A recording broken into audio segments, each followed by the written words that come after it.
This is Starting Point, a podcast that tracks Guyana's unprecedented growth from all vantage points.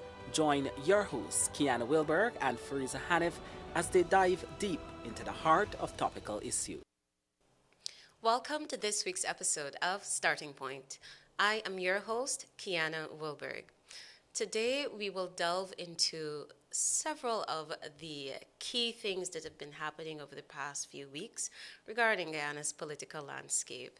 And to help us unpack many of the things that we have found to be of national interest is politician James Bond. James, or should I say 007, welcome to the podcast. Thank you. Thank you, Ms. Wilberg. It's a pleasure to be here. Thank you for having me. Great. I love your setup, by the way. Thank you. So, James, the September 1 Elections Day is fast approaching. We're already in July. And there are a number of newcomers vying for that spot in office, one being U.S. sanctioned businessman Azruddin Mohammed. Now, apart from the traditional opposition forces, APNU, AFC, he seems to be gaining some traction and getting attention with some sections of the public. And we have seen from U.S. politics, if we've learned anything from that, that fanfare doesn't always translate to votes on ED. So, with that being said, should the political parties, or rather, to what extent should the political parties be concerned about this fanfare and how it may translate on ED? Interesting question. First and foremost, it is widely accepted by all Guyanese that the strongest political party is the People's Progressive Party Civic. The incumbent, they have the best machinery. They have the widest array of talent, the widest array of skill set, the widest array of politically astute persons. The presidential candidate is Dr. Mohammed Irfaan Ali. Prime Ministerial candidate is Mr. Mark Phillips, retired brigadier, former chief of staff for the Ghana Defense Force. The general secretary and vice president is none other than Mr. Bar Jagdeo. The attorney general is Mr. Ranil Nandlal. And you have, if I may come down, I need just to name a few key ministerial positions. Natural resources is key, Mr. Vikram Bharat. Education, Ms. Priya Manik-Chand, Mrs. Priya Manik-Chand. Health, Dr. Frank Anthony. Let me just state the key portfolios. And infrastructure, Bishop Juan Edgehill, Minister Indar. I could go on, but the key, I think those are the key portfolios. So I've called the Attorney General's Chamber, which is law, health, education, infrastructure, natural resources. Mm-hmm. And then there's the VP, of course. And yeah, of course. I'm just the sectors. None of the. Did I miss Dr. Ashley Singh, finance? Dr. Ashley Singh, forgive me. Forgive me. Finance.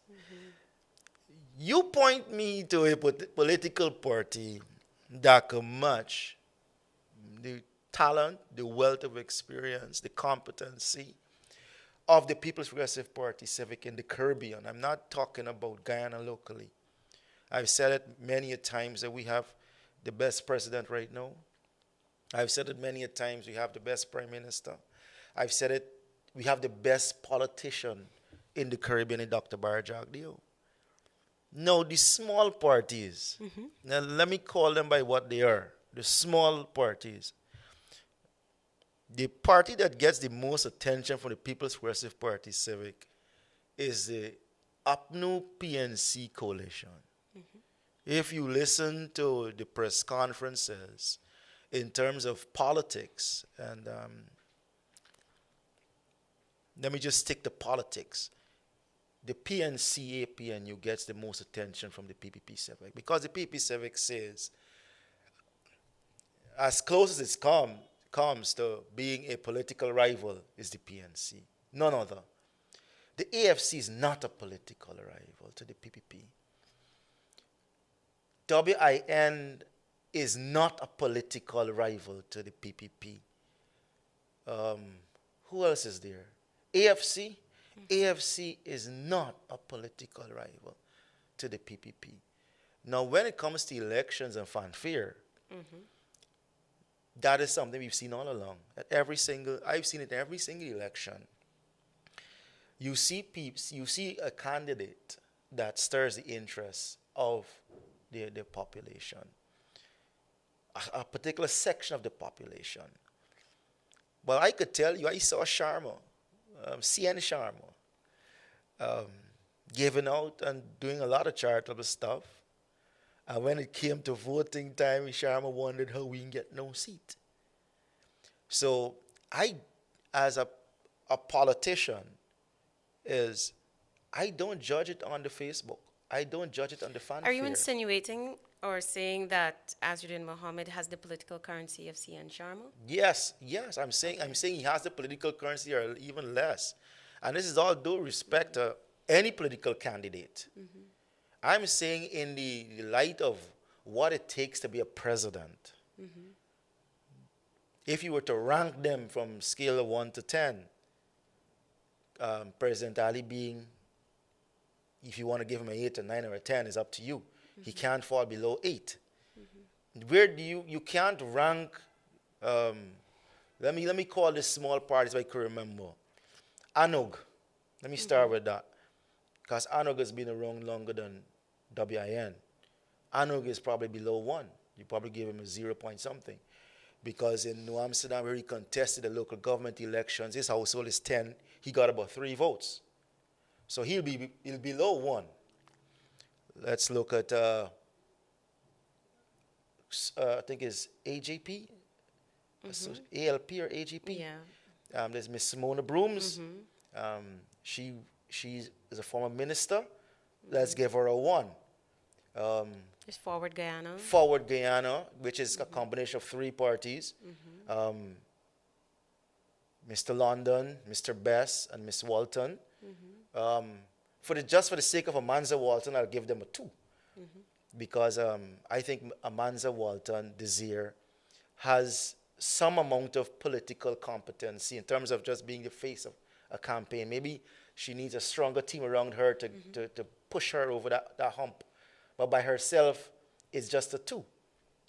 Azzuddin Mohammed, in terms of political savviness, in terms of being a politician, understanding what it takes to run a government, he's below 1. He's below 1 because, again, what does it take to run a country? What does it take to run a country? It's not a popularity contest. It's not handouts. Government has already a substantial amount of money in terms of its social services, in terms of pensions, in terms of education and health. Education is now free. Health services are free. All these are, you don't not to use the word handout, but these are social services for free that the government already does. You're talking about small business grants, a number of things that government does for free that comes at no cost to the citizen. And so it is not about just handing out. I think running a country, you have to have a certain set skills, a certain amount of intelligence, and political intelligence. What impressed me about Dr. Ali, and I always refer to this, is when he defended reparations. I don't know how many people can remember that interview. When he defended the need for reparations on the international space. When he said that slavery was the greatest injustice done to humanity, and that he believes that the UK and those European countries that benefited from slavery should pay their due. You know the topic that we know. I can relate to that. How many persons remember when he defended our economic driving infrastructure, and when we were, how do we balance it with climate change? Because they're saying, look, you're supposed to be the lead in climate change. Why are you not going developing and building this and building that? And he says, how dare you? We have to develop our country. And then he dig the counter in them. He says, look, we're the reason why you're still enjoying all this clean air. Because we have the lowest rate of deforestation. I'm like, go, Dr. Ali, go. So Dr. Ali has shown that he has the intelligence, the competency, the political awareness to run this country. And that's why 100% he's at 8. If you want to give him a 9 or 10, go right ahead. I give him an 8. And the others, there's no candidate. Oh, maybe Aubrey Norton reaches it to a 3. But again, it's a hard sell giving him a 3, given the fact that he has made a number of mistakes. And I could understand why. I could understand the culture as to why he made those mistakes. But he's buried in a tree, but there's absolutely no party. Forget the social media hype. When it comes to E-Day, you have to have a machinery in place. And I'm saying only the PPP survey can muster that machinery for all 10 regions. And only the PNC can muster for the 10 regions, but they're not going to touch on every single area in the 10 regions, if you understand me. There's about 70-something NDCs, local government areas. James, given and what they're not going to be able to touch on every single thing, given, sorry to continue this point, given the fact that the last local government elections, that they could only contest in a few local government areas. But James, given what you outlined there, the credentials of the PPP, and I'm sure many persons would not disagree. They would find it challenging to do so.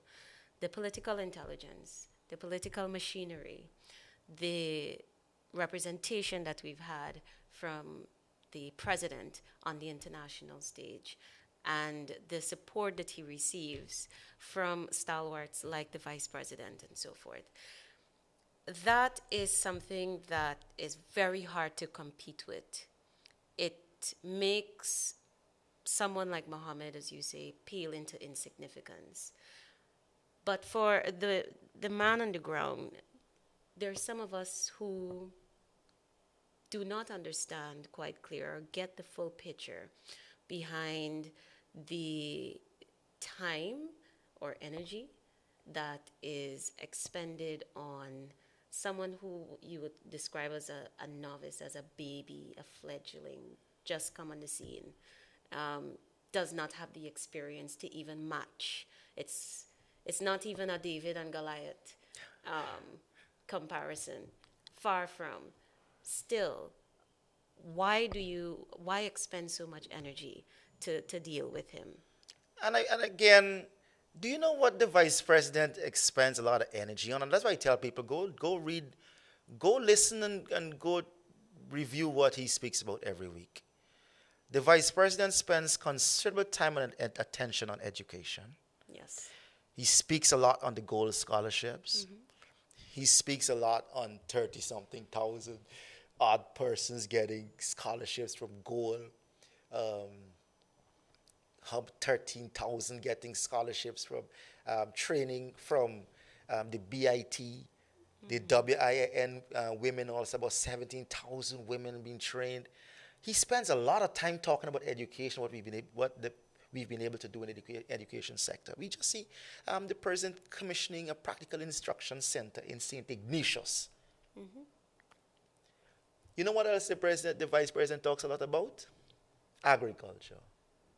He speaks a lot about the 85,000 acres of land that is going to be opened up and the LCDS money that they're using to open the drainage and facilitate a new era of agriculture in this country from regions 5 and 6 and all the other areas developed. You know what else he talks about a lot? Housing. That they promised a number of house lots in 2020 and now delivered over close to 50. They've exceeded their budget on education and housing. You know what else he talks a lot about? Infrastructure. He spends so much time talking about the policies and development in this country. You know, who, in terms of political opponents, who he talks most about? PNC. Yes, the PNC led a PNU, that is correct. APNU PNC. You know, if you're talking about individual personalities, you know whose name the vice president mentions a lot? Aubrey Norton. Aubrey Norton. It is only in the recent times when persons would have mentioned and started asking the vice president about Mr. Muhammad, he mentioned Mr. Muhammad. The vice president said very clearly, and I am there almost every Thursday. And there's a reason why I'm there. It's not just to go occupy space, it's to learn. It's to learn.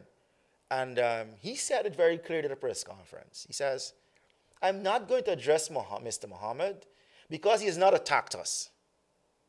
I don't know if anybody can remember that press conference. He says he's not attacked us. He's not said anything about the PPP. When he does that and he gets involved in the political aspect, we will have something to say because we will have to defend the PPP. That's what he said. So if you are not in the political space, if you are not in the political world, so to speak, the vice president would have little or nothing to say about you. It will be a cursory mention. What he does with the likes of Rickford Burke. I think he's mentioned Mr. Rickford Burke, Sherrod Duncan, Nigel Hughes, far more times. Kaichur News. He has, but that's because Mohammed is now a new entrant into the scene. And again, but still gets airtime. But again, if you check his last press conferences, the bulk of what he spoke about is the health sector. That we're going to have 12 new regional health centers, and 6 are going to be open this year. He spoke a lot about that, and we saw regional hospitals being opened in Diamond, and more opened one yesterday. He spoke a lot about that because, again, he's about policy. So if persons see a 1 or 2 mention about Mr. Muhammad and thinks that Mr. Muhammad somehow gets a lot of attention from the vice president, that isn't so. I am there every single press conference, and what I do also is I ensure I get the transcripts so I could read back what he said. And I could tell you without fear of successful contradiction that in percentile-wise, the things that get mentioned a lot by the vice president are health, education, infrastructure, agriculture, where the country is going, where the party is going. And at the end, you get some question about Mr. Muhammad, which takes about 30 seconds or a minute of his time.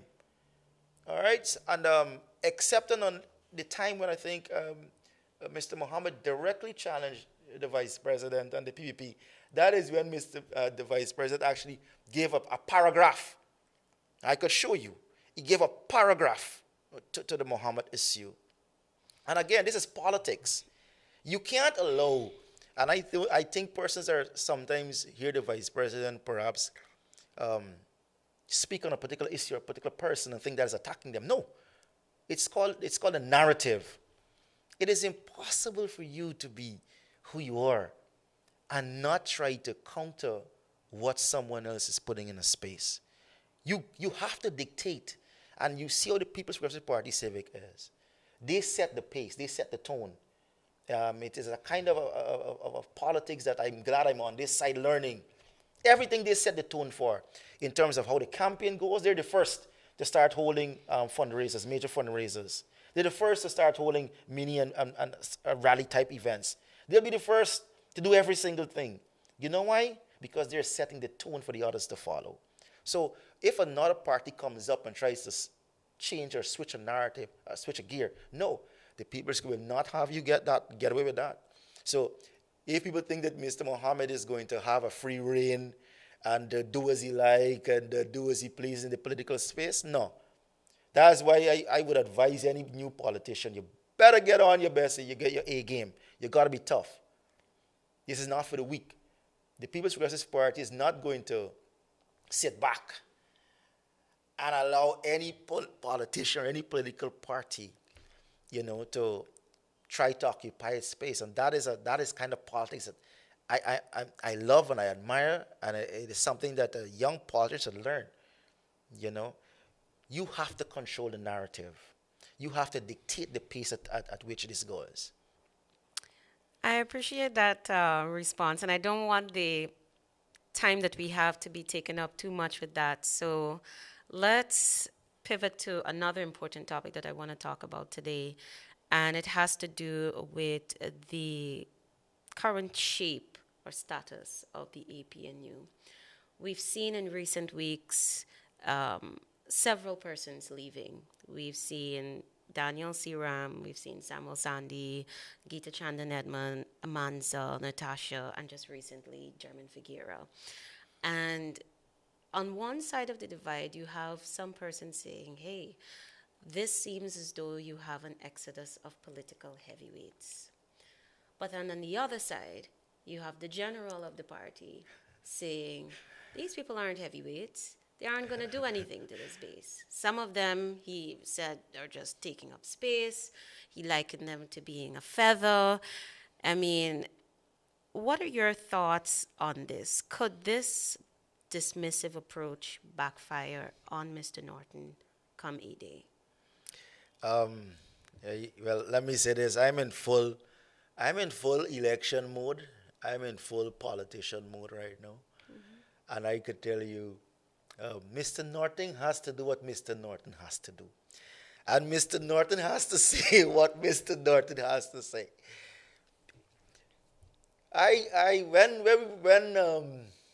When I exited, and I don't want to make this about me. You mentioned names already, but I have to say when I exited, Mr. Norton's of the view that my departure was insignificant as well. Look, I would have said the same thing. I would have said the same thing. As a politician, you're the leader of a party. You can't show weakness.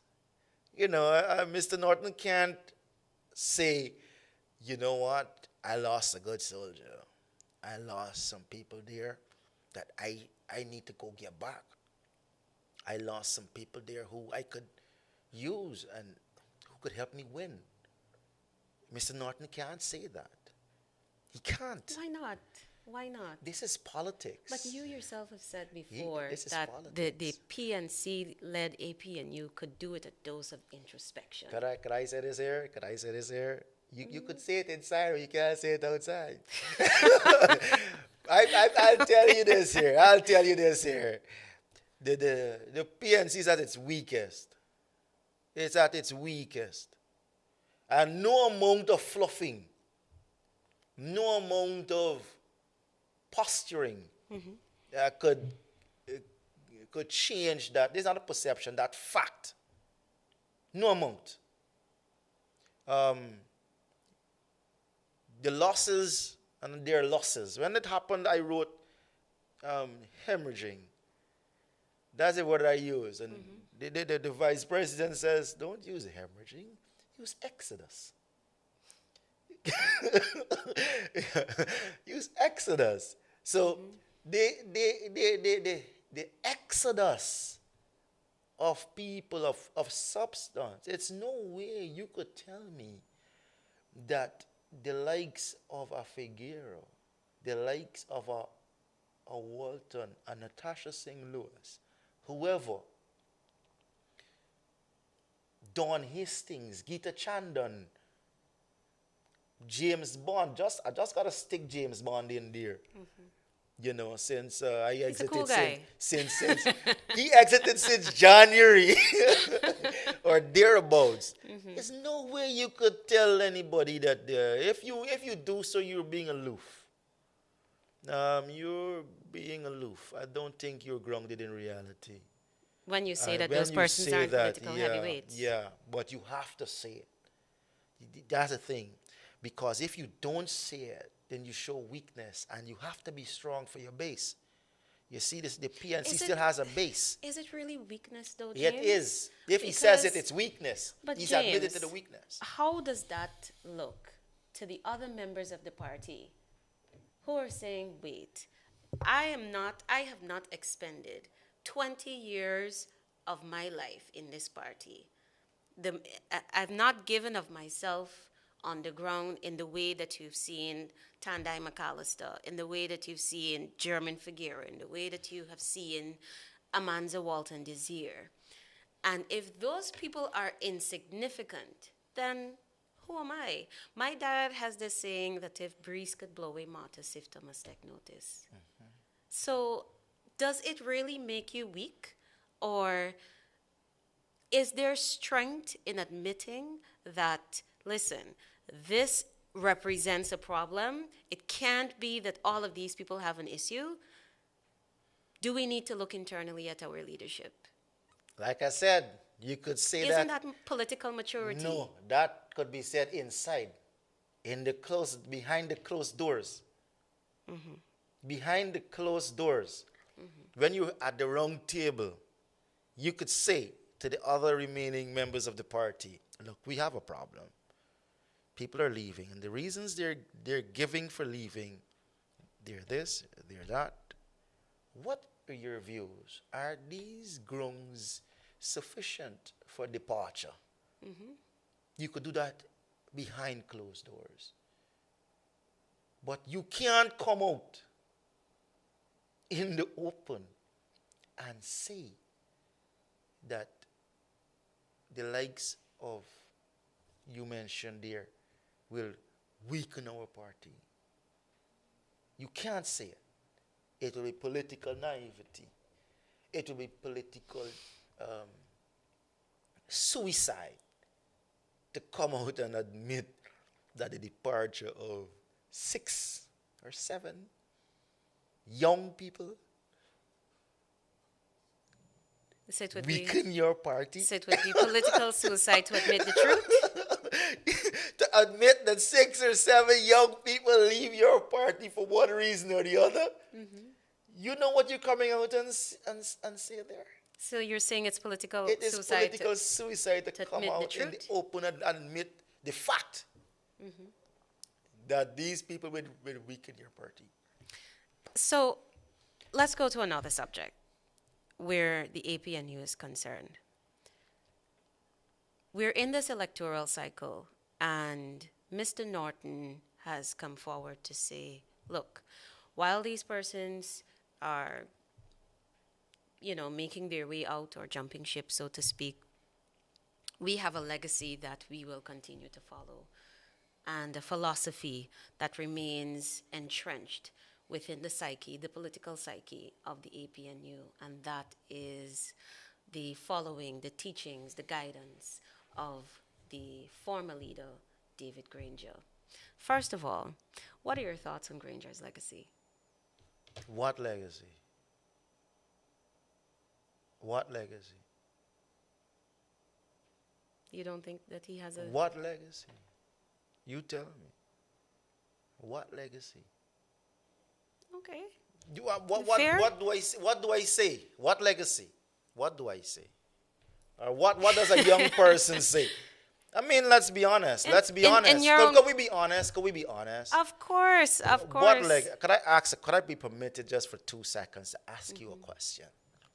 What legacy? Well, my perception of it as an outsider would be different. As someone who... That's a Guyanese. As someone who... Well, my perception of his legacy is that there were many missteps. Oh, you mean good? Oh, you mean bad things? I could mention bad things. No, but Granny say if I got nothing good to say, don't say nothing. I didn't know you were speaking of negative things. No. If you want to say, when you speak of legacy, do you know what word it comes before legacy for me? Enduring. Now, when you were mentioning about legacy to me, I must see something good remaining, a pillar, a monument. But someone can have a legacy. Someone can have a legacy of corruption, and someone can also have a legacy of good governance. No, again. So Mr. Norton is for Mr. Norton, it's different. My mind only. This is how my mind works. And forgive me if you're gonna mention certain things like this is a legacy project. I'm thinking a hospital. I thinking a school. I thinking something. Right? When you say a president would have left a legacy, I'm thinking of something transformative. I'm thinking something that visionary. When you talk about a president leaving a legacy, so nothing there's no way you could tell me a legacy could be you leaving out young people, you throwing away young people, dashing out young people, don't giving jobs to young people, there's no way you could tell me about legacy, and you there's so much I can't really say. What word would you use then? The tenure, how would I describe his tenure? How would you describe his tenure? As a president, I give him a pass. I have to, the reason why I have to give him a pass is, I always say this, President Green is a very intelligent person, extremely intelligent, and he brought some dignity to the office. Like it or not, he brought some dignity to the office of the president, to the office. He brought some dignity to it. He was a poor judge of talent. He put a lot of square pegs in round holes. And even if we could say, oh, man, give them a pass, it was his job, it was his duty, to find dynamic people and put them in dynamic places. There were only few ministries that were successful under his watch, very few. And so to me, to say that legacy, or he's left a legacy, the thing he prided a lot about buses, boats, bicycles, etc. Yes. Within the first year, you didn't see a bus, you didn't see a boat, you didn't see a bicycle.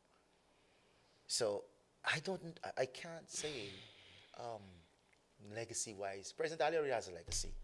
President Ali could stand today after, the point, I like the point that the Vice President makes when he says, look, we have to tackle COVID years.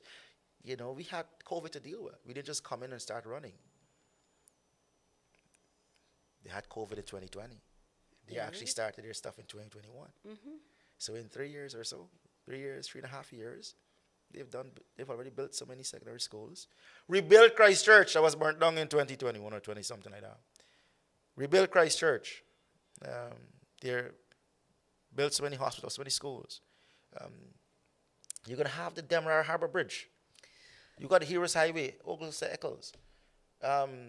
All these shade houses, all these. Indeed, James. So he got a legacy. Yes, there are many things that one can point to where the president's legacy is concerned. Yeah.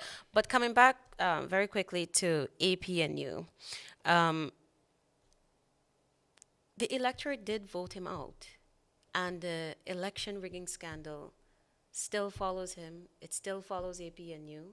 It still follows Mr. Norton, who, as recently as Friday, at his press conference, told the media that he doesn't have to provide any documentation or evidence to support the claim that they continue to cling to.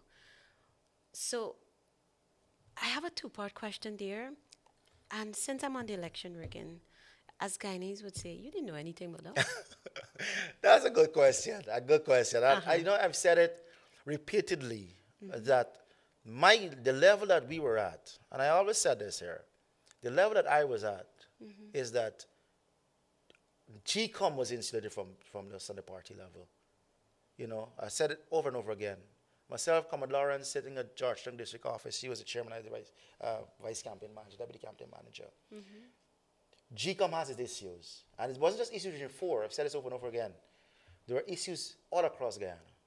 In every single region, when you did a recount, you saw issues. All right? So in terms of rigging, I can't say that James Bond, I know who rig elections and who do that. Not a month of Sundays. All right? I was away from GCOM. I was away from the process. The wrong person asking about rigging. But what I do know, and I said before, they had problems with the Region 4 count. There were serious issues with the Region 4 count.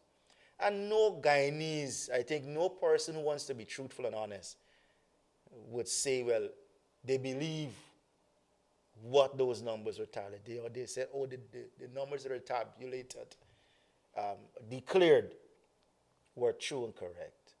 They were false. And we could be honest with that. They did not reflect what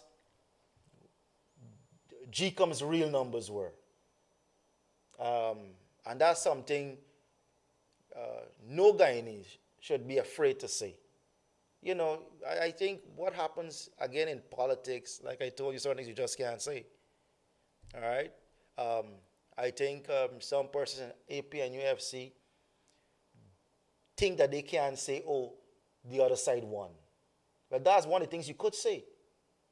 That is one of the things you could say. That's one of the things that could help you. I've said it since 2020, 2021. I said the PP Civic won the elections. You said it's one of the things that could help you. How so? in terms of understanding that you need now to go work, that you need to go work, send a message to the country, look, we didn't do our best, but we will work to get your trust again. And be willing to work again. That's one of the ways it could help you. So since the 2021, 2020, 21, I said very clearly, stop saying you win. If you win, go shift Chandra Paul Drive. That's the post I made.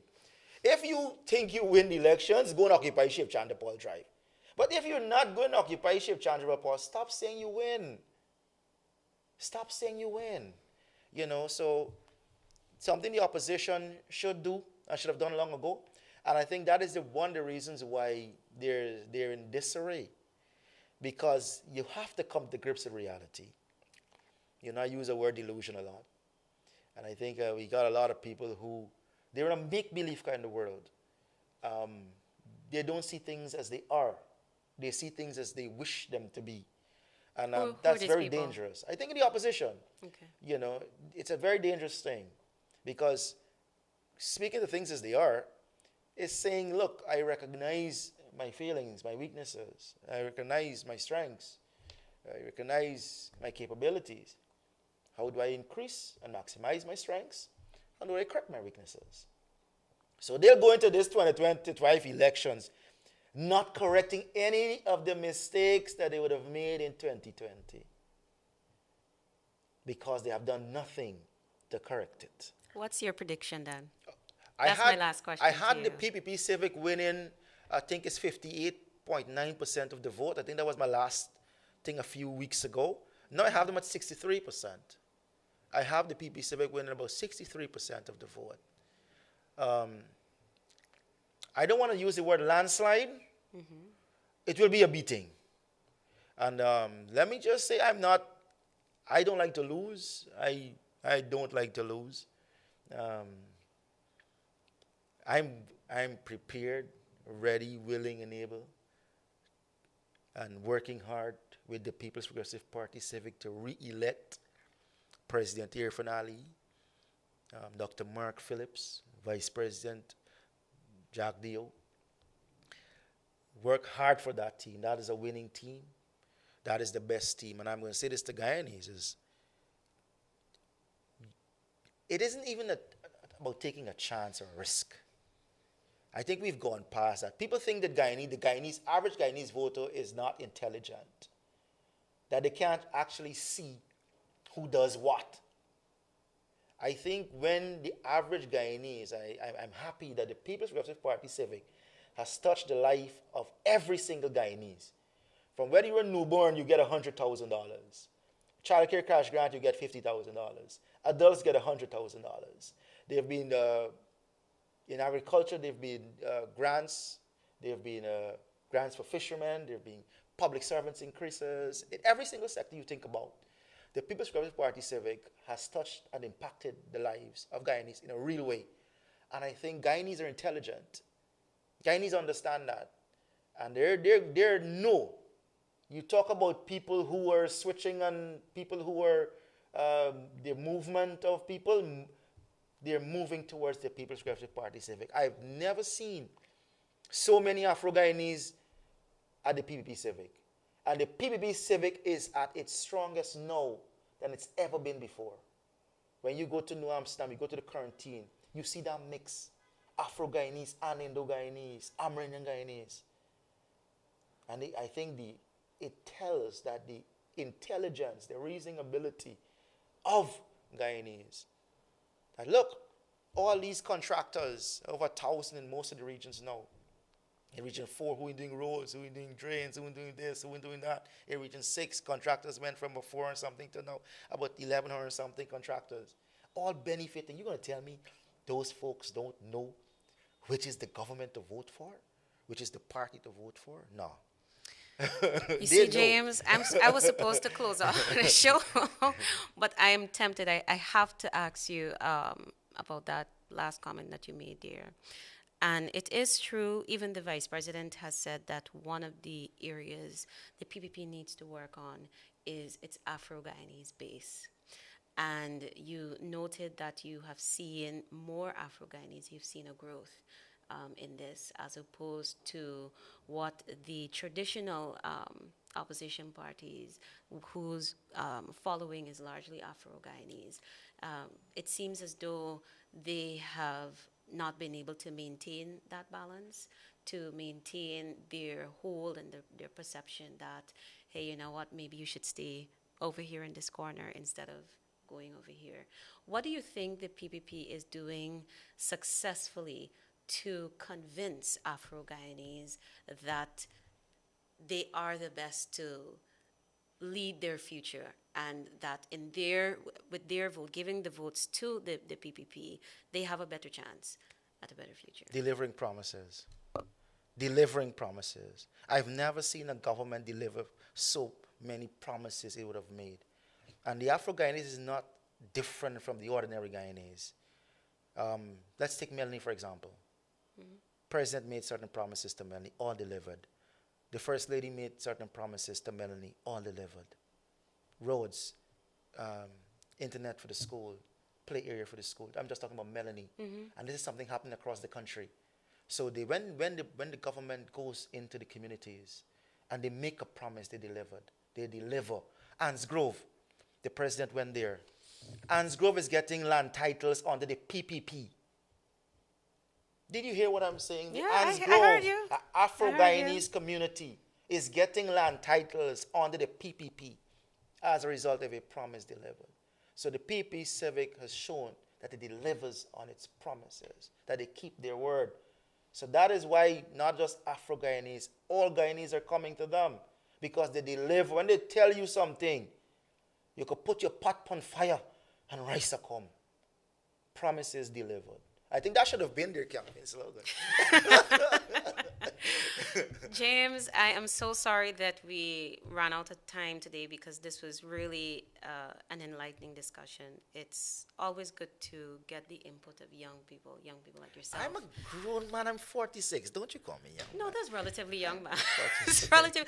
In politics, that's about like 30, 35, 36. In politics years, Yes, I like in that one. politics years. I like that one. So, James, once again, thank you so much for participating in today's discussion. Thank you.